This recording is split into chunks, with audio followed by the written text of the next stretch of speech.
Hi friends, it's Ellen. I recently discovered a book called The Circular Temple. It's actually only an ebook right now, but it's by a man named John Sandbach, Sandbach, if you're wanting to look it up. It's called The Circular Temple. And some of you may be familiar with the Chandra symbols. They were actually interpreted and further translated by a man named Elias Lonsdale in a book called Inside Degrees. And I was first introduced to his interpretation by Maru Matu on Sun Soul Astrology, who a lot of you know, and who I am eternally grateful to, because she was the first astrologer who I came across that was using degree symbols. And I actually knew about those before I even knew about the Sabian symbols, which are actually older.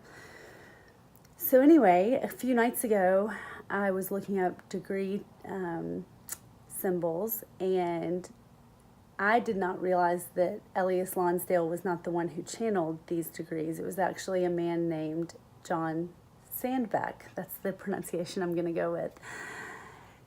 So, as I was reading more about him, I came across on his website this ebook. And if you have Kindle Unlimited, it is a free download. And so you can even do a free trial of Kindle Unlimited if you just want to check it out. But this is a very comprehensive book. In the beginning, he describes how you can use it. You can use it as an oracle. He even talks about making little flashcards with the 12 signs, and then 30 more flashcards with the number 1 to 30, and you can just shuffle the signs and shuffle the degrees and pick, use it as a divination tool when you have a question, and then read the interpretation as your answer. But also, he channeled the Chandra symbols, and then he's also channeled 3 more sets of degree symbols. So in this book, he actually has 1,440 interpretations of the degrees. So it's 360 degrees, 4 sets, 360 times 4 is 1,440. So it's very comprehensive. And so far I've only looked up 2 degrees. I looked up, the first night, I looked up the eclipse degree at 5 Aquarius, and it was magical. I think I'll share that tomorrow or Friday. But I'm a little blown away by today's. So today Mercury stations retrograde at 23 and some change Leo, which in degree symbols we round up, so it's actually 24 Leo. The first thing that blew me away, just because of the synchronicity lately for me with this number, and it may resonate with some of you guys, and some of you may not know what I'm talking about, but 24 Leo is the 144th degree of the zodiac, 144. So already I was pulled in. And I'm just going to go ahead and read this to you. You can look it up yourself also. I can post some more information in the comments for anybody who wants to research this further. It's also really fun to look up the degrees of your own natal chart and use it as a meditation. When you're pondering your different planets and placements, you can use it as journal prompts. You can use it really just to get a deeper understanding of your soul's journey. So before I start reading, really quick, the way this book is set up is that each degree has a degree angel, and these are based on the Kabbalah. There's 72 angels, and he gives the name of the angel, the pronunciation, what the angel is associated with, and sort of some of their qualities. Then he titles the degree, and then in this order, he gives the symbols. So first is the Omega symbol, then we have the Pleiadian symbol, then the Chandra symbol, and the Azoth, Azoth, I'm not sure if I'm pronouncing it right. And then he actually gives a seed degree and a fulfillment degree. And I'm not actually going to get into that today. It's a little bit more complicated, but it also can really deepen your understanding of degrees in your own chart, or degrees that are having major transits, degrees of eclipses, so on and so forth.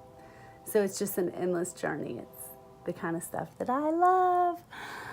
Okay, so here we go. I'll be looking kind of at my computer screen, so I apologize, and I never know where to look when my camera's turned sideways anyway, so I'm trying to look at the lens.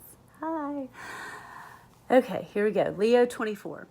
Degree angel is Mumiah. That's spelled Mumiah. This angel is associated with spiritual cleansing, endings, and rebirth. And some of the qualities of this angel are that it is interactive, it's responsible. Okay, the title of this degree is Ability to Mutate as a Means of Fulfilling a Higher Purpose. Ability to mutate as a means of fulfilling a higher purpose.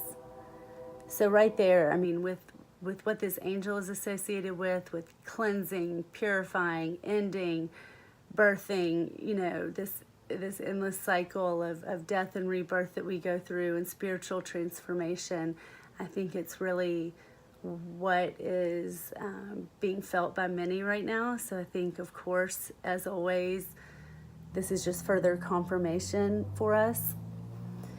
So the Omega symbol is a drowning man turns into a fish. A drowning man turns into a fish. So right there we see the mutation, the adaptability. He's drowning, but then he turns into a fish, so fish can swim. The most difficult of situations can elicit from you a surprising resourcefulness. You have a tremendous ability to mutate. If you give in to this, it can be very exhilarating and ultimately fulfilling.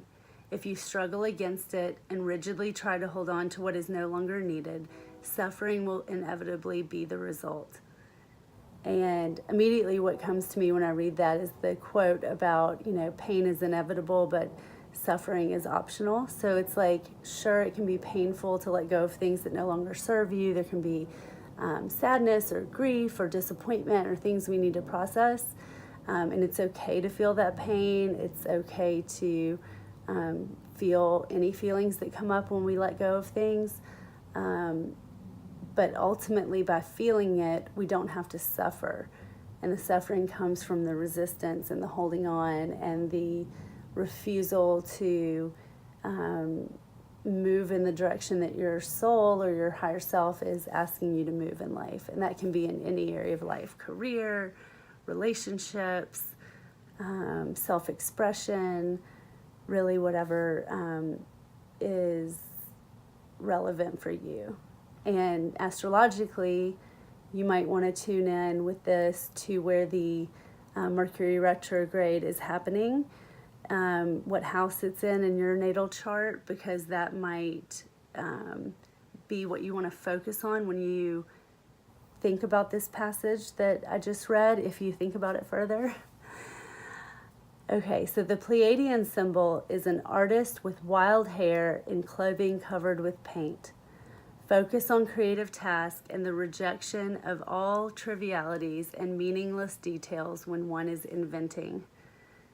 So what comes to me immediately with that is that we're all in this process of inventing ourselves anew, right? Inventing this next phase of life. There's so many changes going on in the world, and there's so many changes going on in consciousness, and you know, I think it's part of that letting go that it talked about in the first symbol too, is like, what is trivial and meaningless in your life that maybe you're just doing on autopilot, and by letting go of those things, you're creating space for this new invention to be birthed, this new invention of self. So that's the Ellen interpretation. So the Chandra symbol is sunrise over Stonehenge. The man of the Omega symbol, overcome by water, becomes what will thrive in water, just as the denizens of England, reacting to the cycles of time, build Stonehenge, which is in harmony with those cycles. You project an aura of importance that is quiet and certain, a deep self-assurance that comes from being in tune with the whole of life. You are what you are in a simple way, though many, varied, and complex, are the roads you may travel. You are attuned to what endures, and as you become increasingly at one with this, you contact your true self at deeper and deeper levels. I don't think that one needs any interpretation. That's just really beautiful, actually. I read that this morning, but I think it just hit me even more. That's just a really beautiful degree. Okay, the Azoth symbol is a nurse carefully notes the exact birth time of a baby. The noticing of details which are highly meaningful and which can lead to the unfolding of great knowledge. This sort of knowledge can assist the drowning man of the Omega symbol to move through his transformational survival.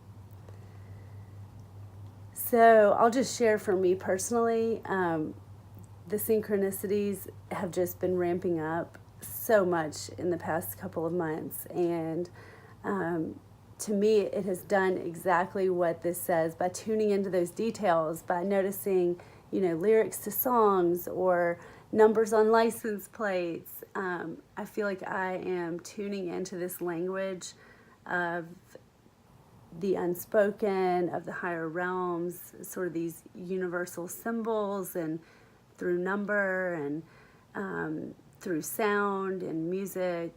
It's created this survival mechanism that this degree talks about to get through this transformation, because I don't know about you guys, but there in the past 2 years have been several dark nights of the soul. There's been, extreme highs and lows. There's been great self-realizations, and then also great confusion. It's just been one heck of a ride, and I'm so grateful for this community. If I end up sharing this in more than one group, then I'm grateful for all of the communities that I'm in, and I'm just sending you guys lots of love. It's an intense time, and I think it's super important that we come together and support each other. And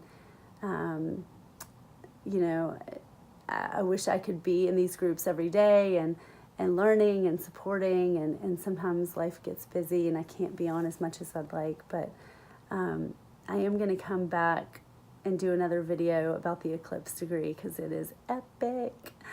It's amazing. Anyway, I love you guys. Bye.